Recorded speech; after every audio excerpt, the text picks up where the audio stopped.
બનાસકાંઠા જિલ્લામાં ડીસા માર્કેટયાર્ડ ખાતે ગુવાભાઈ દેસાઈ દ્વારા સમાજના લોકો સાથે બેઠકનું આયોજન કર્યું હતું। છેલ્લા ઘણા સમયથી ડીસા ખેતીવાડી ઉત્પન્ન બજાર સમિતિમાં વિવાદ ચાલી રહ્યો છે, ત્યારે આ વિવાદ વચ્ચે આજે ડીસા માર્કેટયાર્ડના ચેરમેન ગુવાભાઈ દેસાઈ દ્વારા દેસાઈ સમાજને એકત્રિત કરવામાં આવ્યો અને ડીસા માર્કેટયાર્ડમાં ચાલી રહેલા વિવાદની ચર્ચા વિચારણા સમાજના આગેવાનો વચ્ચે કરવામાં આવી હતી। હાલ કાર્યરત ડીસા ખાતે ખેતીવાડી બજાર સમિતિ ઉત્પન્ન બજારમાં છેલ્લા ઘણા સમયથી વિવાદ ચાલી રહ્યો છે। તાજેતરમાં ડીસા માર્કેટયાર્ડ ખાતે ડિરેક્ટરોની બેઠક યોજવામાં આવી, જેમાં તમામ ડિરેક્ટરો હાલ ભાજપના મેન્ડેટ પર જીતીને આવેલ હોવા છતાં પણ એક પણ ડિરેક્ટર બેઠકમાં હાજર ન રહેતા વિવાદ સર્જાયો અને ગુવાભાઈ દેસાઈ દ્વારા માર્કેટયાર્ડમાં ડિરેક્ટરોને પૂછ્યા વગર નિર્ણય લેવામાં આવી રહ્યા હોવાના વિરોધ દર્શાવી એક પણ ડિરેક્ટરો બેઠકમાં હાજર રહેવાના હતા। આ તમામ વિરોધ વચ્ચે આજે ડીસા માર્કેટયાર્ડના ચેરમેન ગુવાભાઈ દેસાઈ દ્વારા માર્કેટયાર્ડ ખાતે દેસાઈ સમાજની બેઠકનું આયોજન કરવામાં આવ્યું। આ બેઠકનો મુખ્ય હેતુ એ હતો કે છેલ્લા ઘણા સમયથી ડીસા માર્કેટયાર્ડમાં ચેરમેન ગુવાભાઈ દેસાઈનો વિરોધ થઈ રહ્યો છે, તો વિરોધને લઈ આજે ડીસા તાલુકામાં વસતા દેસાઈ સમાજના આગેવાનોની બેઠક માર્કેટયાર્ડ ખાતે યોજાઈ। આ બેઠકમાં માવજીભાઈ દેસાઈ જે ડીસા માર્કેટયાર્ડમાં ચેરમેન છે અને ધાનેરાના ધારાસભ્ય છે, અને બાબુભાઈ પાનકોટા જે લાખણી માર્કેટયાર્ડના પૂર્વ ચેરમેન રહી ચૂક્યા છે, આ બંને દ્વારા જ ડીસામાં માર્કેટયાર્ડ ખાતે ગુવાભાઈ દેસાઈનો વિરોધ કરવામાં આવી રહ્યો છે, જેને લઈ દેસાઈ સમાજમાં વિરોધ જોવા મળી રહ્યો છે। ત્યારે આજે સમાજના તમામ આગેવાનો એકત્રિત થઈ ગુવાભાઈ દેસાઈને સમર્થન આપ્યું અને આગામી સમયમાં જે વ્યક્તિ ગુવાભાઈ દેસાઈનો વિરોધ કરશે એમની સામે સમાજ પગલાં ભરશે તેવું આ બેઠકમાં ચર્ચા વિચારણા કરવાઈ હતી।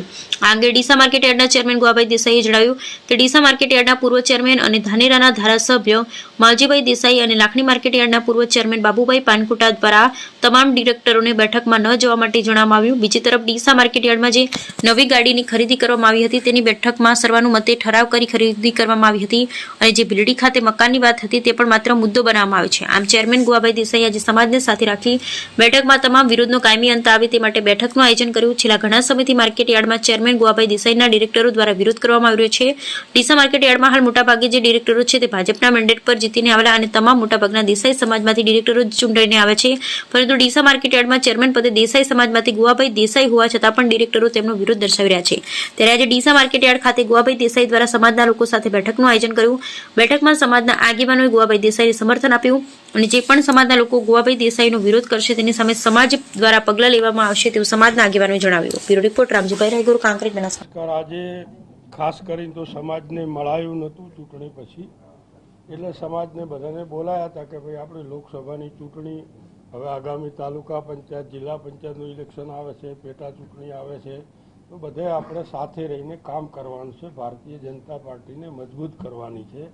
અમુક માણસો જે છે એમને ગમે એમ કરીને ભાગલા પડે, પાર્ટીનો કોઈ નુકસાન કરે એવું કોઈ કે એ વાતમાં ન આવતા આપણે એક થઈને જે સમર્થન આપ્યું છે, તો ભારતીય જનતા પાર્ટીમાં બધા તમે લોકસભામાં રહ્યા જ છે, પણ કોકના કોક માણસોએ આડાઅવળું વાતાવરણ કર્યું, ઓમ છે તેમ છે, બાકી સારી મદદ કરી છે અને આગામી ઇલેક્શનોમાં પણ એક રહીને ભારતીય જનતા પાર્ટીને મજબૂત કરો એ જ બધાને સંદેશ આપવા બોલાયા હતા। અને ખાસ કરીને માર્કેટમાં પણ થોડોક વિવાદ ચાલતો હતો, એ પણ વાત કરી કે ભાઈ મારા માટે ગાડીની કઈ વાત આવી આપના માધ્યમથી, તો ગાડી ઠરાવ કરીને લાવી છે। આપણા પાર્લામેન્ટના ઇલેક્શન પહેલાં ઠરાવ સર્વાનુમતે કર્યો હતો, ચૂંટણી આવી એટલે આપણે રહેવા દીધું કે ભાઈ ચૂંટણી પતી જાય પછી લાવશું। ચૂંટણી પત્યા પછી ગાડી લાવી છે। ગાડીની અંદર આખા ગુજરાતની અંદર એપીએમસીમાં આપણો 6ઠ્ઠો નંબર છે, આખા ગુજરાતમાં એપીએમસીનો દરેક ક્ષેત્રે। છતાં પણ તમે બાજુમાં શિહોરી જો તો ફોર્ચ્યુનર, થરાદ જો તો ફોર્ચ્યુનર, ધોંધરા જો તો ફોર્ચ્યુનર, પાલનપુર જો તો ફોર્ચ્યુનર, બીજી ત્રીજી લક્ઝરીઓ ગાડીઓ। અહીંયા પણ મેં કહ્યું હતું ઠરાવમાં તો સારી ગાડી લાવજો, પરંતુ જે ઇનોવા હતી એની એ જ લાવી છે। મારા પહેલાં પણ ઇનોવા હતી, એક બીજી થાર ગાડી પણ હતી, 2 ગાડી હતી, એના પહેલાં પણ એ જ હતી। એટલે આ વખતે અમે ઠરાવ કર્યો કે ભાઈ જૂની ગાડીમાં 5-6 વર્ષ થઈ ગયા છે અને ખર્ચો હવે વધારે છે કરવા જઈએ તો એને હરાજીથી વેચી મારવી, આપણે નવી ગાડી લાવી દો। એટલે એના હરાજીનો પ્રોસેસ તૈયાર પડ્યો છે, પણ બધા વરસાદનું ના વાતાવરણ જોયું એટલે મેં કીધું થોડા દાડા પછી જાહેરાત આલો કે જેથી થોડા લોકો આવે લેવાવાળા। આટલો જ પ્રોસેસ, આટલી જ વાત। બીજા નંબરમાં કંઈક શોપિંગનું આપના માધ્યમથી કંઈક આવ્યું છે। શોપિંગની અંદર 2017માં ઠરાવ થયેલો છે કે શોપિંગ ઉતારી જેવું નવું બનાવવું જે તે, પરંતુ અત્યારે ફરીથી મને સેક્રેટરીએ કહ્યું કે આપણને નગરપાલિકાએ નોટિસ આપી છે ને બધું પડે એમ છે, અને કોઈ પડી ગયું તો નોટિસમાં લખ્યું છે કે જવાબદારી માર્કેટની. તો મેં કોઈ એજન્ડા લેવાનો ઠરાવ કરો નવેસરથી. એજન્ડા લઈને ઠરાવ કર્યો કે ભાઈ હાલ પૂરતું જે આપણા કબજામાં ખાલી છે ઉપરનો માળ અને નીચે ભોયરામાં દિવાલો વિવાલો વગેરે છે આપણા કબજામાં છે એટલું તમે ઉતારી લો, બાકીનું પછી જે છે એ નવેસરથી આપણે ચર્ચા કરશું, નવેસરથી બોર્ડમાં લેશું. હાલ પૂરતું આ ઉતારી લો એટલો જ પ્રશ્ન. અને ઉતારવા માટેનો પણ સેક્રેટરીએ તમામ પ્રોસેસ કર્યો, એના જે નિયમમાં આવતું હોય પ્રોસેસ કર્યા, ભાવ મંગાયા, જે તે કરીને કાયદેસર આલ્યું ને ઉતારવાનું ચાલુ કર્યું. આ બે જ પ્રશ્નો, આ પ્રશ્નો તમારા આગળ આ નિરાકરણ એની અંદર મને લાગે અધિકારીઓનું કોઈક નિવેદન આપી લીધું હશે અને ઠરાવની કોપી જોઈએ તો કોપી સેક્રેટરીથી લેજો, આપશે. સર્વાનુમતે બધું કામ બી કર્યા છે. આના સિવાય બીજો કોઈ પ્રશ્ન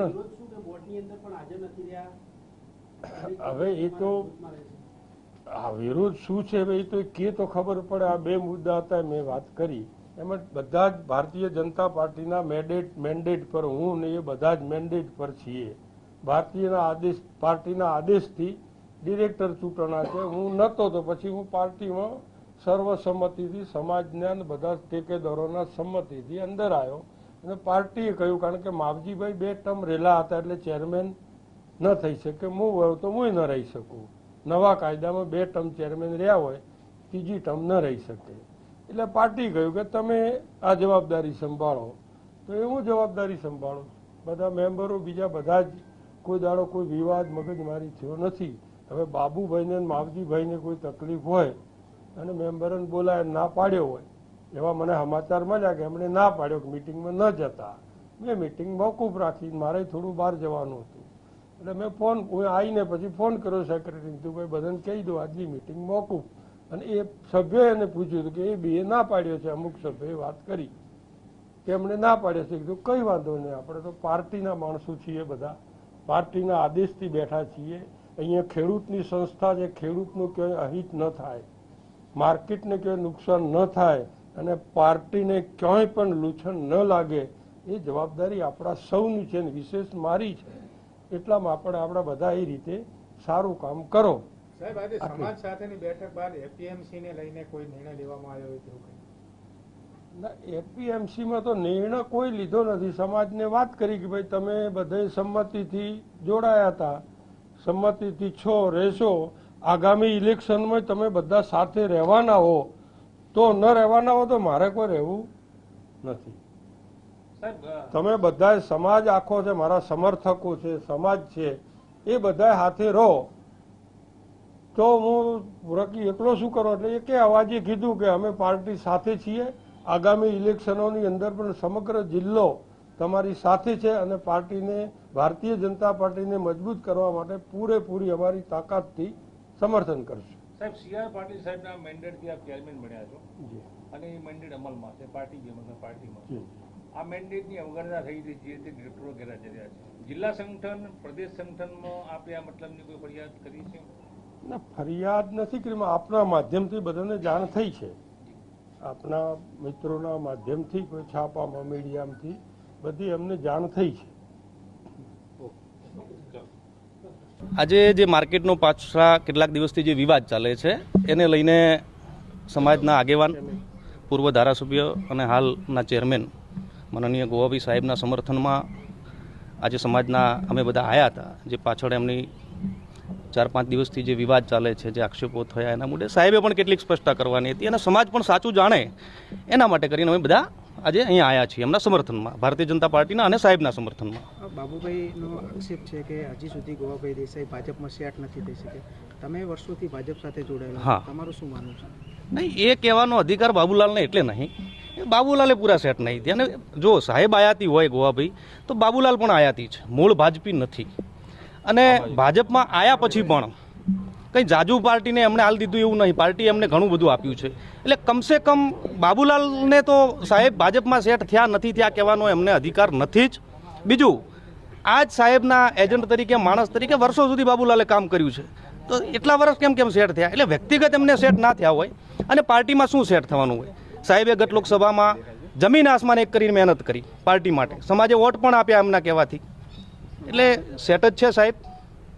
અમારા આગેવાન છે, પાર્ટીના આગેવાન છે, એમના માર્ગદર્શનમાં માર્કેટ પણ ત્યારે સારું ચાલે છે અને અમે ત્યાં દુઃખી છીએ આ બાબતથી. ત્રણ એટલે એક તો ખેડૂત છીએ, ખેડૂત પુત્ર છીએ, ખેડૂતોની આ સંસ્થાનું એમના વ્યક્તિગત હિતોને સ્થાપિત કરવા માટે કરીને આજે આ રકાસ કાઢવા બેઠા છે. બીજું, ભારતીય જનતા પાર્ટીમાં જનસંઘથી મારો પરિવાર છે, એટલે પાર્ટી પણ આવા વિવાદોથી બદનામ થાય છે અને રબારી સમાજના છીએ એટલે સમાજ પણ ક્યાંક ને ક્યાંક આવી લડાઈઓમાં ક્યાંક જે રાજકીય નુકસાન સમાજને પણ જઈ રહ્યું છે. એટલે અમે તો વિનંતી કરીએ બધાને કે ભાઈ સુખ શાંતિ રહો અને વ્યક્તિગત કોઈને મન દુઃખ હોય તો યોગ્ય જગ્યા પાર્ટીનું ફોરમ છે, સમાજના આગેવાનો છે, એમને કહો. આ મીડિયા છે, અરજીઓ છે, આ બધું મૂકી એક થઈ અને આ સંસ્થાનો, સમાજનો અને ભારતીય જનતા પાર્ટી આગળ વધે ને વિકાસ થાય એવું કરવા બધાને હું કહું છું.